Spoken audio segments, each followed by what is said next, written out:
Me llamo Valeria Ángeles Rueda. Tengo 34 años.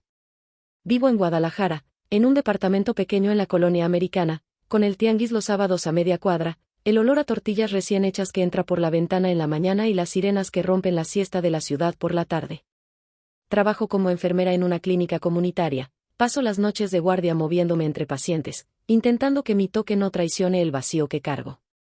Actualmente estoy sola, legalmente y emocionalmente, con una mochila de recuerdos que no sé si algún día dejarán de dolerme. Antes de continuar, si este tipo de historias sinceras te llaman la atención, suscríbete al canal. Compartir esto no es fácil, pero quizá alguien allá afuera necesita oírlo. Nací en una casa que no fue la mía, o al menos así lo sentí desde muy pequeña. Me contaron que me trajeron apenas con unos días de vida, una niña que llegó por accidente, decía mi madre adoptiva con la voz que usaba para explicar inconvenientes. Crecí con sobremesas largas donde se hablaba de asuntos domésticos, de deudas, de la escuela y de cómo cumplir expectativas. Mis padres adoptivos, no los llamaré padres, porque esa palabra se fue desgastando con los años, tenían una forma de amar práctica, comida caliente, boletos para el cine en fechas clave, la foto de la comunión en el marco de la sala. Amor administrado como si fuera una factura. Tenía 2 hermanos, Daniel y Marcela. Daniel, mayor, con manos de mecánico y voces con las que todo el mundo se ponía de su lado, Marcela, más chica que yo, con una risa que parecía moneda nueva. Mi vida adolescente fue una sucesión de pequeñas renuncias. A los 15 me hice el primer tatuaje sin permiso y mi madre me miró como si hubiera pintado la pared de la casa. A los 18 me fui a estudiar enfermería a la ciudad y, por primera vez, me sentí en un espacio donde nadie podía abrir la puerta de mis pensamientos sin permiso. Pero incluso entonces, la sensación de que yo era un objeto prestado persistía. Les cuidaba la espalda, hacía la comida los domingos cuando volvían, llamaba para decir, ya llegué, y escuchaba la rutina respondida con monosílabos. En el fondo, había una frase que regresaba en mi cabeza con la frecuencia de una gotera, no eres de aquí ni de allá. Cuando digo, me dejaron ir como si no fuera nada, me remito a momentos concretos, no fue una sola escena cinematográfica, sino un sumatorio lento de pequeñas expulsiones hasta que un día ya no hubo puerta por la que volver. Hubo veces en que me callé para no generar más problemas, otras, grité hasta quedarme sin voz. A los 26, después de una discusión por algo absurdo, el precio de un arreglo de coche que, según ellos, yo debería haber pagado, mi madre adoptiva me dijo, con la calma de quien dicta una sentencia, Valeria, no puedo con esto. 20 años criando a un adulto que no me agradece. Mejor te vas. Y así fue.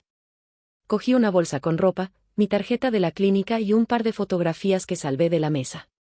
Salí como quien abandona una casa en llamas, con la ropa pegada al cuerpo y la certeza de que, aunque hubiera sido adoptada, merecía algo más que ser desechada cuando les resulté incómoda. La ciudad te absorbe pero no te cura. Dormí en el sofá de un amigo, después en el cuartito de emergencias de la clínica y a veces en la sala de espera, con una manta prestada, con el olor a desinfectante pegado a mis labios. La sensación física de expulsión fue más violenta que la emocional, sudor frío, náuseas, conversaciones que me daban vueltas en la cabeza hasta altas horas, manos que temblaban al preparar inyecciones. No volví a poner el pie en esa casa por casi 3 años. En ese tiempo me construí una vida que parecía más entera, ascendí en la clínica, conocí personas, comencé terapia con una psicóloga que me ayudó a nombrar cosas que no quería mirar. Si esto te está resonando hasta ahora, un me gusta ayuda a que más personas que han sufrido abandonos como este puedan escuchar estas voces. A veces los pequeños gestos en Internet se sienten como perdones que no llegaron en la vida real. Pero lo que creen que es abandono y lo que yo sentí como tal son cosas distintas. Ellos me dejaron ir como quien deja un paquete en la esquina, sin mirar si llegaré a abrirlo. Nunca supieron a quién perdían. Eso es lo que me motivó a volver. No para mendigar afecto, mi orgullo iba más allá de eso, sino para recuperar algo que no sabían que existía, mi historia, la huella que dejó en mí su manera de soltar. Lo que no sospechaban era que yo había conservado una parte de la verdad que nadie más en esa casa conocía. Mientras trabajaba de noche, comencé a buscar documentos antiguos, papeles que hablaban de adopciones forzosas o de familias que arreglaban situaciones con promesas. Encontré referencias a la clínica pública donde me habían dejado, entre archivadores polvorientos, un sobre cerrado con manuscritos que hablaban de una mujer llamada Elena Fuentes, parto en noviembre, nombre Valeria escrito con lápiz. No era mucho, pero era una llave. Sentí que por primera vez la pared que rodeaba mi origen tenía una grieta por la que podía asomarme. Llamé a mi psicóloga. Ella me dijo con voz cálida, si quieres saber, ve y busca. Pero hazlo con cuidado. Las verdades a veces son cuchillos. Esa noche no pude dormir. Había un olor a café viejo en el cuarto de guardia, la luz fluorescente parpadeaba y mi corazón, ese órgano que había aprendido a funcionar con cuidado, latía con la misma intensidad que cuando atendí a mi primera paciente. La búsqueda de Elena se convirtió en mi obsesión discreta. Había un miedo persistente, ¿y si descubrir el origen me hiciera menos? ¿Y si resultara que la verdad me llevaría a tragedias peores que la indiferencia de mi familia adoptiva? Quedé de pie junto a la ventana, con la ciudad extendida como un mapa de promesas incumplidas, y respiré el aire húmedo de Guadalajara. Había decidido que volvería, pero con otra fuerza, no a pedir cariño, sino a cerrar un capítulo. A tomar el libro de mi vida y no dejarlo a medias.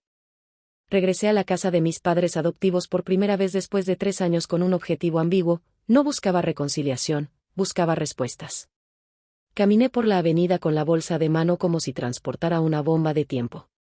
El vecindario olía a jacaranda y a pintura fresca, los vendedores de fruta gritaban sus precios y un camión de basura lanzó un estrépito que me sacó de mis pensamientos. Al tocar el timbre, mi corazón se me pegó al paladar. Daniel abrió la puerta, su cara fue una máscara que intentó esconder sorpresa y algo parecido a culpa. Valeria, dijo. ¿Qué haces aquí? Necesito hablar con mamá, le dije. Entré a la casa como quien entra a un cuarto donde ya no se duerme. Todo tenía la misma disposición que recordaba, la mesa de comedor con la servilleta bordada, la televisión siempre encendida aunque nadie la mirara. Mi madre adoptiva, Rosa, estaba en la cocina con una bata floreada. Tenía las manos gastadas, la voz más quebrada que en los recuerdos. ¿Qué quieres, hija? Preguntó. Hablamos. Al principio fue todo formalidades y preguntas sobre mi trabajo.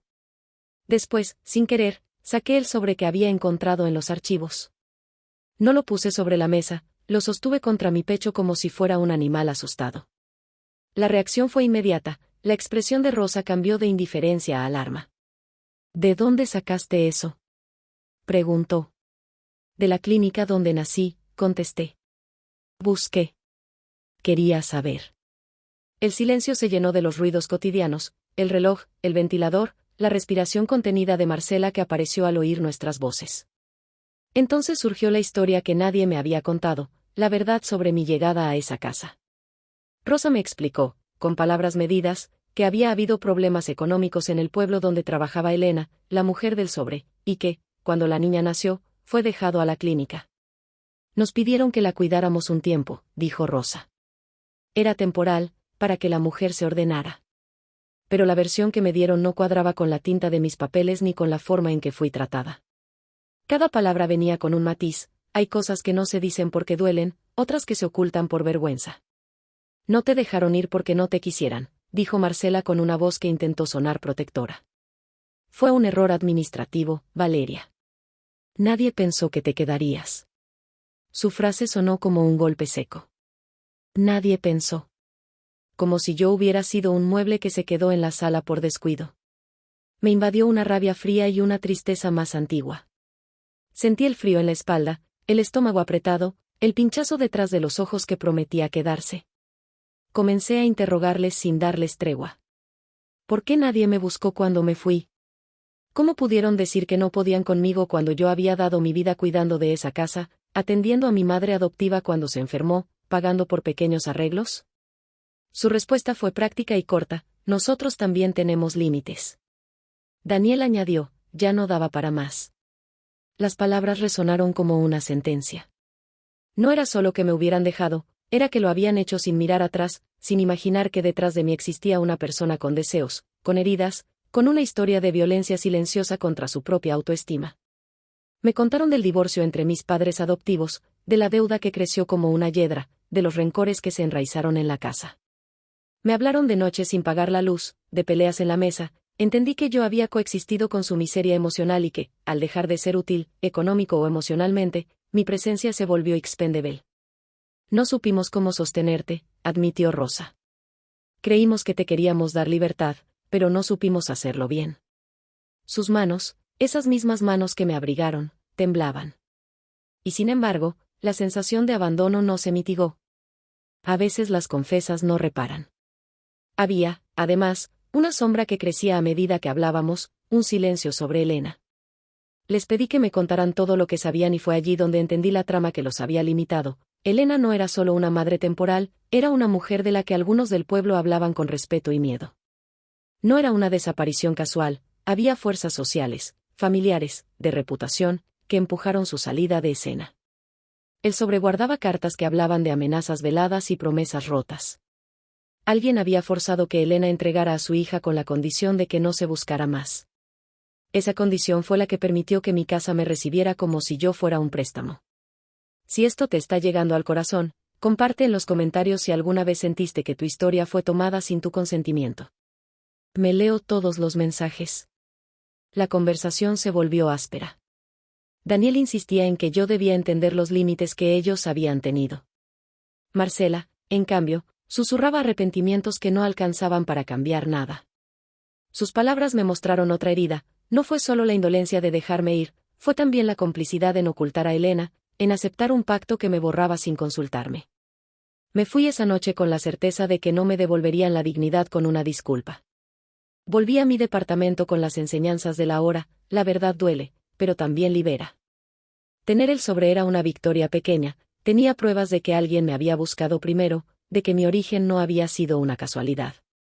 A partir de ese momento decidí buscar a Elena. Había un miedo que me atravesaba, ¿y si encontrarla significaba entrar en una red de rencores que ella no quería? ¿Y si la verdad la hubiese enterrado? La investigación fue lenta, llamadas al municipio, visitas a archivos, preguntar a quienes recordaban a una joven que lloró en una casa grande un día y se fue.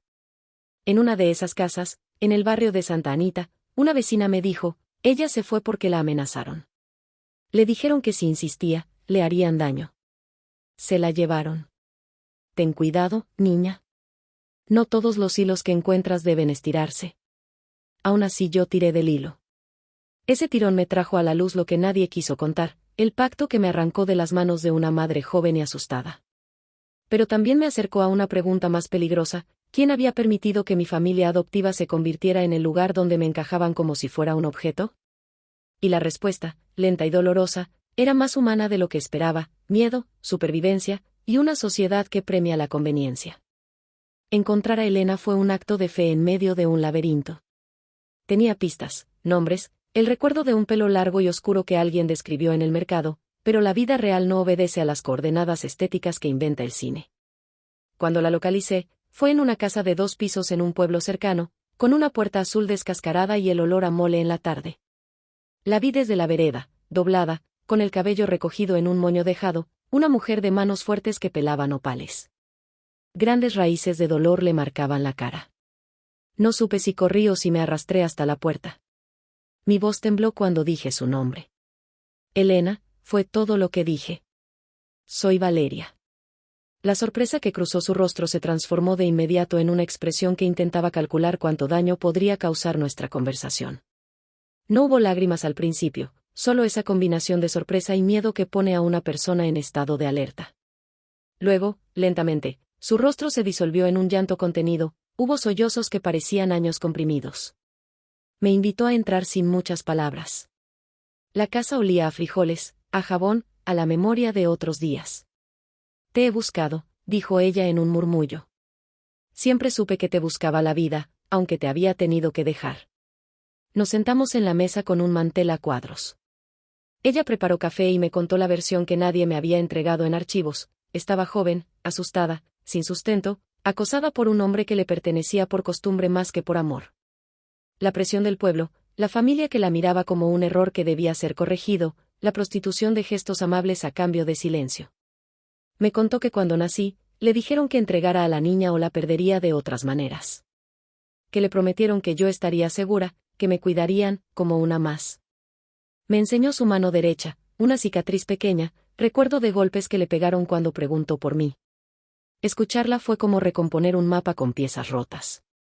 Había heridas que el tiempo no cerró, falta de educación, pobreza, miedo y sobre todo, la sensación de que la vida no ofrece segundas oportunidades para las madres que no pueden pagar la cena. Elena me dijo algo que se quedó en mí con la fuerza de un mandato: no me fui porque no te quisiera, hija. Me fui porque si me quedaba, me quitaban todo. Y no era solo mi libertad lo que estaba en juego. Era la posibilidad de sobrevivir. Mi cuerpo se llenó de sensaciones contradictorias: alivio por poner un rostro a la ausencia ancestral, rabia por la decisión que le habían impuesto, ternura por la mujer imperfecta que había sido mi primera madre. Nos abrazamos como si el acto pudiera pegar los fragmentos dispersos. Había espacio para todas las emociones, ninguna era excluyente. Al final de la visita, Elena sacó de un cajón un cuaderno con letras apretadas, cartas que había escrito luego de mi partida y que nunca pudo enviar.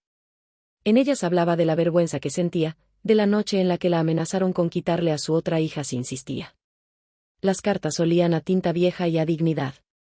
Si esto te está tocando, considera compartir esta historia. A veces una voz ayuda a otra a encontrar valor. Mi encuentro con Elena no fue una cura instantánea. La relación con ella se construyó con lentitud, con visitas y llamadas, con platos compartidos y con decir lo que para ambas era difícil. A veces me encontraba con una mujer que me pedía perdón por cosas que no culpaban solo a ella, otras veces, descubrí en su risa rasgos míos que me sorprendieron. Descubrí también que mi necesidad de pertenecer no desaparecía con el conocimiento del origen, era algo que debía trabajarse. Aprendí a no exigir de Elena que reemplazara a nadie. Ella era otra cosa, una madre con cicatrices, con un pasado que la había marcado. Sin embargo, contarle a mi familia adoptiva sobre Elena no fue sencillo. Temí que ese lazo recién descubierto fuera usado como otro motivo para herirme o para expulsarme de nuevo. Había algo en su forma de decir: nosotros no sabíamos, que olía a excusa. Les propuse un encuentro neutral, un café, una conversación pública. Daniel se mostró evasivo, Rosa aceptó con una mezcla de gratitud y miedo. Marcela simplemente no respondió. Llegó el día del encuentro y la cafetería estaba a media luz, con una humedad que presionaba el aire. Elena vino con su delantal aún manchado de harina, con la espalda recta y el orgullo a flor de piel.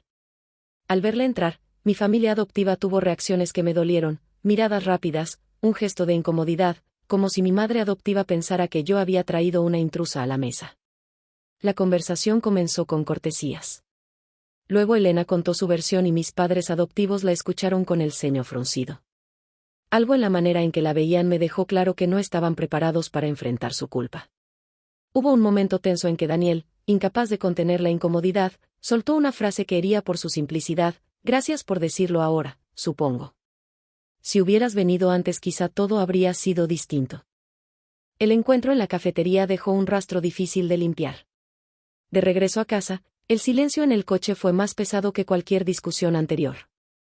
Elena tomó mi mano con fuerza, y al tocarla sentí electricidad mezclada con miedo. Sabía que había puesto mi barco a flote en aguas que podrían ser traicioneras. Sabía también que la vida no iba a reparar las cosas por el simple hecho de saberlas. Decidí enfrentar a mi familia adoptiva con una demanda de verdad: quería documentos, quería saber si había más sobres, si había otros niños en situaciones similares, quería que asumieran públicamente lo que habían permitido. No buscaba venganza legal, tanto las leyes como el costo emocional eran obstáculos reales, buscaba que reconocieran que me habían dejado ir con la ligereza de quien recicla un objeto. Quería un reconocimiento que no me devolvería el pasado, pero que quizá frenaría su capacidad de herir a otros. Las semanas siguientes fueron una serie de conversaciones punzantes, silencios largos y gestos de rechazo. Daniel cortaba llamadas, Marcela apareció una vez con la excusa de la escuela. Rosa, sin embargo, comenzó a mostrar señales de quiebre: la ausencia de sueño, llamar en las noches preguntando cómo estaba, enviar mensajes con frases que intentaban mezclarse entre súplicas y disculpas. La dinámica era perversa: yo pedía que me miraran a los ojos y ellos devolvían evasivas. En cierta charla, Rosa me dijo con voz quebrada: no quise hacerlo. Lo hicimos porque nos dijeron que era lo mejor. Vivimos con ese peso. Las noches previas a la decisión final me costaron en insomnio. El cuerpo se revela cuando la mente no puede sostener la carga y mi pecho se apretaba con la sensación de que cualquier palabra podría ser un terremoto. Físicamente sentía náuseas, una tensión en la mandíbula que me despertaba en la madrugada. Sin embargo, había un motor nuevo: no permitir que su indiferencia quedara sin respuesta. Así que preparé un archivo con las cartas de Elena, con los documentos de la clínica y con grabaciones de las conversaciones que pude registrar legalmente. No lo hice por maldad, lo hice porque quería que la verdad quedara en papel. El día en que invité a mi familia adoptiva a ver el archivo fue como abrir una caja de Pandora. Los puse en la mesa, los dejé caer uno por uno y los vi reaccionar como quien ve por primera vez la realidad en 3D. Sus rostros pasaron de incredulidad a vergüenza y luego a rabia. ¿Por qué haces esto?, me preguntó Daniel, con una mezcla de incredulidad y enojo. Porque merezco saber y merezco que ustedes asuman su parte, contesté. No quiero que esto quede en un murmullo. La discusión fue larga, con voces altas y acusaciones latentes. Mi hermano hizo una pausa que duró demasiado y dijo algo que me hubiera roto si no hubiera estado preparada: no eres la única que sufrió, tú no sabes lo que hemos pasado. Quería que yo me callara, que mi dolor quedara en segundo plano ante el supuesto dolor de quienes me dejaron ir. Fue una lección amarga sobre cómo los silenciados también pueden silenciar. Al final de esa reunión, Rosa me ofreció algo que no arreglaba nada pero que parecía el único gesto que podía dar: un sobre con dinero y una carta de disculpas. La carta decía: perdón por no haber sido la madre que mereces. Tomé el sobre, sentí el papel entre mis dedos y decidí no devolver nada. Guardé la carta en el sobre con las otras y salí de la casa. No fue una salida triunfal, fue más bien el cerrar de una puerta que nunca me había pertenecido. Si te está conmoviendo, por favor comparte. Historias así no deben quedarse en silencio. La vida siguió. El proceso de sanar no fue lineal, hubo recaídas, días de desesperanza, noches en las que me preguntaba si había tomado la decisión correcta.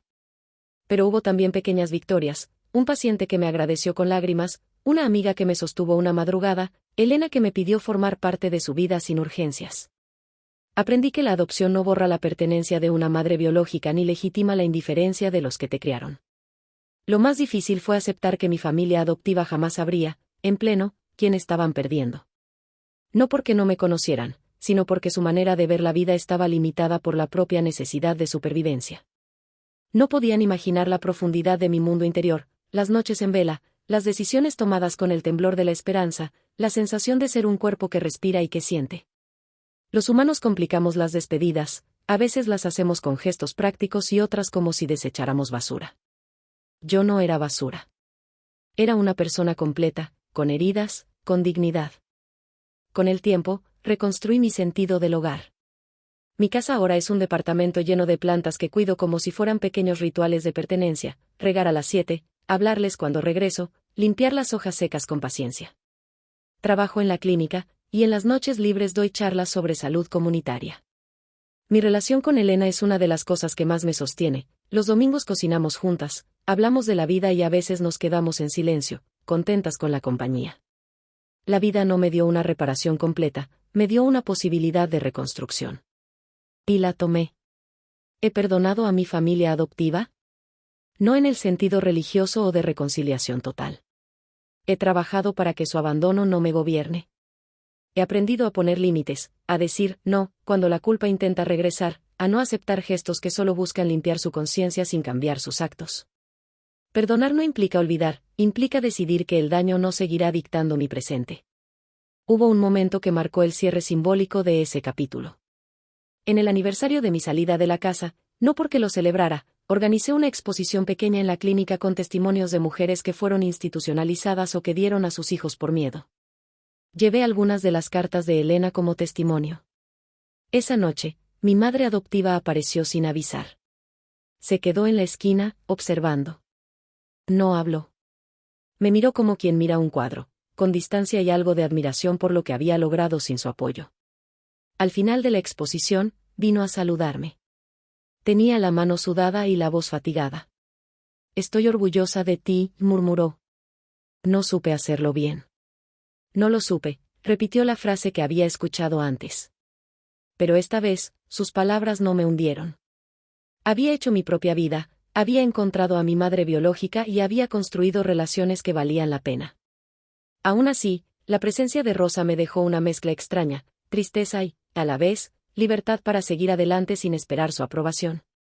La lección que me llevo es que las familias no siempre son las que te dan el apellido, ni siquiera las que te dan techo. A veces la familia es la que te reconoce cuando caes, la que te devuelve la palabra cuando te la arrebataron. El abandono duele, pero la dignidad la reconstruyes con actos pequeños y constantes. no permitas que te definan por lo que otros decidieron hacer contigo. Busca tu verdad, encuentra tu gente y cuida de ti con la misma ternura que ofrecerías a un niño asustado. Si te ha tocado de alguna forma esta historia, comenta abajo. Me interesa leer lo que piensas y leer las historias de quienes también han sido dejados atrás. No estás sola. Al final, lo que más me pesa es que ellos nunca supieron a quién perdían. Nunca vieron las mañanas en que me levantaba con la determinación de no repetir su manera de soltar. Nunca supieron de las veces que dejé mi cuerpo en manos de otros para cuidar a alguien enfermo o de las veces que me negué a ser pequeña. Nunca vieron la mujer que construí a partir de las cenizas de su indiferencia. Pero eso ya no me define. Ya no dependo de su reconocimiento para existir. Aquella frase que me dijeron una vez, no te quisimos porque no supimos cómo, es a la vez una confesión y una advertencia. Me enseñó a no delegar mi valor en la percepción de otros. Me enseñó que el amor que no cuida no es amor. Y sobre todo, me enseñó a cuidar de quien soy, a tocar mis cicatrices con manos suaves y a decir en voz alta que merezco ser sostén y no carga.